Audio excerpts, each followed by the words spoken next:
So essentially, where the interest arose is 2008. Everyone experienced the economic downturn.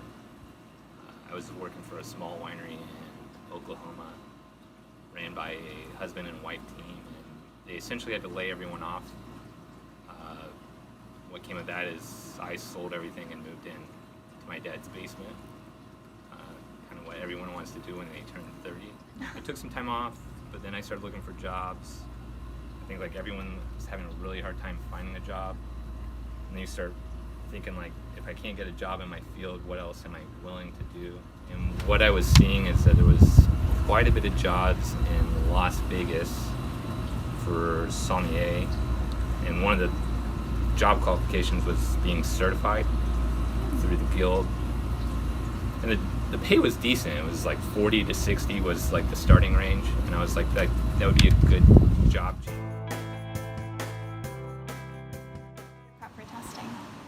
For level 1, I studied for about 100 hours and then had a 2-day course. And then I took some time off, and on level 2, actually failed the first go around.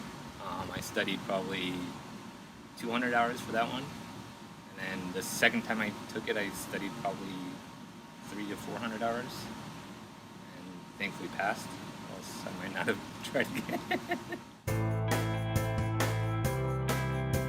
Going to be a Napa cab with In-N-Out burger and fries. And the cab actually pairs the best with the fries because of for me, this is just my palate, the fat with the saltiness and the crunch, and then the tannins and kind of the fruit from the higher alcohol big fruit Napa cabs seem to really go well. So I could do just Napa cab and fries, but then if I'm going to select a place, it would be In-N-Out. I think anyone should never try to do is just red wine and fish, any type of fish. There's something that just metallic that happens and it doesn't pair well. But I think In-N-Out burger's good any day of the week. yes, it's, and one's right by my house. That makes it tough.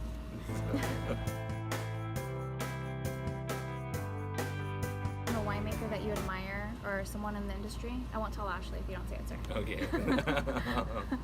It's definitely Ashley. But behind her, it would be, I think growing up and kind of like finding my place within the wine industry, I leaned a lot on a guy named Jim Law, and he's the winemaker, owner, and vineyard manager for a vineyard and winery called Linden Vineyards in Linden, Virginia. And he had a philosophy that I kind of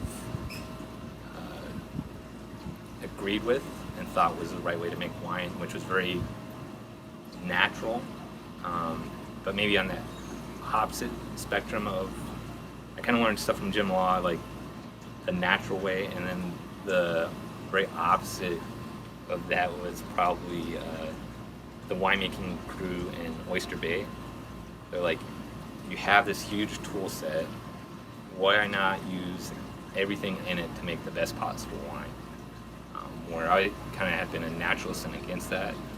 But then I saw them do that for a year and pull out some pretty cool tricks. Probably those two experiences over the years have been really helpful in finding the balance of where I am today. Richard and Alicia are great mentors.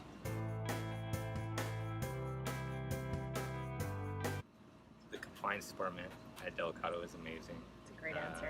I think we have an amazing staff. We get along very, very well in the winemaking department. We're pretty laid back.